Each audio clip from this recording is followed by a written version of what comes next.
अच्छा आचार्य जी, राजनीति में कहते हैं कि खून के रिश्तों की भी कोई वैल्यू नहीं होती, और समय समय पर राजनीति का ये जो कुरूप रंग है हमने भी देखा, आपने भी देखा, इस बात में कोई दो राय नहीं है। लेकिन राहुल गांधी और प्रियंका गांधी में कई बार हमने देखा है, आज भी जब रायबरेली वो गए नामांकन करने के लिए तो प्रियंका गांधी उनके गले लग रही थी। इसके अलावा सोशल मीडिया पर आपने कई वीडियो देखे होंगे उन दोनों के भाई बहनों के प्रेम के। लेकिन वो प्रेम जब प्रियंका गांधी को कुछ देने की बारी आती है तो वो कहाँ चला जाता है, ये भी सवाल बड़ा महत्वपूर्ण है, क्योंकि कांग्रेस को अच्छी तरह से आप जानते हैं। देखिए, जहां तक गले लगने का सवाल है तो गले तो मोदी जी के राहुल जी पार्लियामेंट में लगे थे। गले लगने से प्रेम अपनी पूर्णता को थोड़ी उपलब्ध होता है।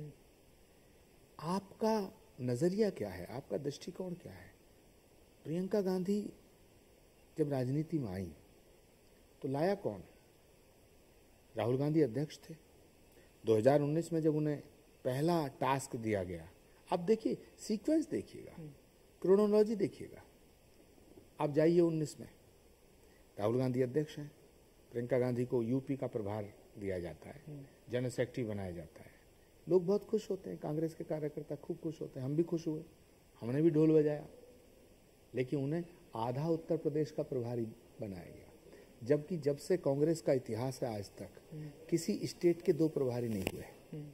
प्रियंका गांधी को, ज्योतिरादित्य सिंधिया को पश्चिमी उत्तर प्रदेश, प्रियंका गांधी को पूर्वी उत्तर प्रदेश। उसके बाद ये सवाल उठा कि भाई ये तो प्रियंका गांधी के कद को छोटा करना है। लेकिन प्रियंका गांधी बहुत सहनशील है, वो काम करती रही। उसके बाद जब राहुल गांधी जी ने 19 के चुनाव के बाद इस्तीफा दिया तो उन्होंने क्या कहा कि अब मैं अध्यक्ष नहीं बनूंगा। लेकिन उन्होंने साथ में ये भी कहा कि मेरी बहन भी नहीं बनेगी। भाई, आप बहन के बारे में फैसला करने वाले कौन है? पहली बात, हमारे यहाँ जब बेटियां कुंवारी होती हैं तो उनके बारे में फैसला हम लोग लेते हैं, ये भारत की परंपरा है। लेकिन राहुल गांधी ने दरअसल कहा था ना कि कांग्रेस के ऊपर आचार्य जी परिवारवाद के आरोप लगते थे। ये कहते थे कि कांग्रेस परिवार से बाहर निकलकर नहीं जा रही है, तो इसलिए उन्होंने सोचा होगा कि भाई मेरी बहन प्रियंका कांग्रेस की अध्यक्ष नहीं बनेगी। अच्छा, परिवार वाले पद नहीं लेंगे, परिवार के नौकर पद लेंगे। ये परिवारवाद से कि आपका इशारा केएल शर्मा की तरफ है क्या? पता नहीं किसकी तरफ है, लेकिन परिवार के जो नौकर हैं वो कांग्रेस चलाएंगे, नेता कांग्रेस नहीं चलाएंगे। नहीं, पहली बात तो मुझे नहीं पता आप नौकर किसे कह रहे हैं, लेकिन अगर मान लीजिए कि अपने नौकर को कांग्रेस प्राथमिकता दे रही है तो ये तो बड़ा दिल है कांग्रेस का। ये तो अनुराग, एक तरफ आप कहते हैं कि कांग्रेस को परिवार खा रहा है, दूसरी तरफ कांग्रेस अपने नौकरों को अगर चुनाव लड़ा रही है। आपके अकॉर्डिंग मेरे हिसाब से कोई नौकर नहीं है आचार्य जी। देश की जनता नेता चाहती है, नौकर नहीं चाहती। मैं नहीं कह रहा हूं ये तो मल्लिकार्जुन देश की जनता खड़गे नेता नहीं है क्या? नहीं, देश की जनता नहीं। मल्लिकार्जुन खड़गे क्या है ये मुझसे ज्यादा आप जानते हैं। मैं वही तो पूछना चाह रहा हूँ आपसे आचार्य जी। नहीं, ये आप भी जानते हैं।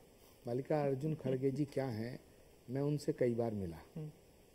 जब मैंने उनसे कहा कि ये ऐसा गलत हो रहा है तो वो कहते थे भाई ये तो उनसे बात करो, परिवार से बात करो।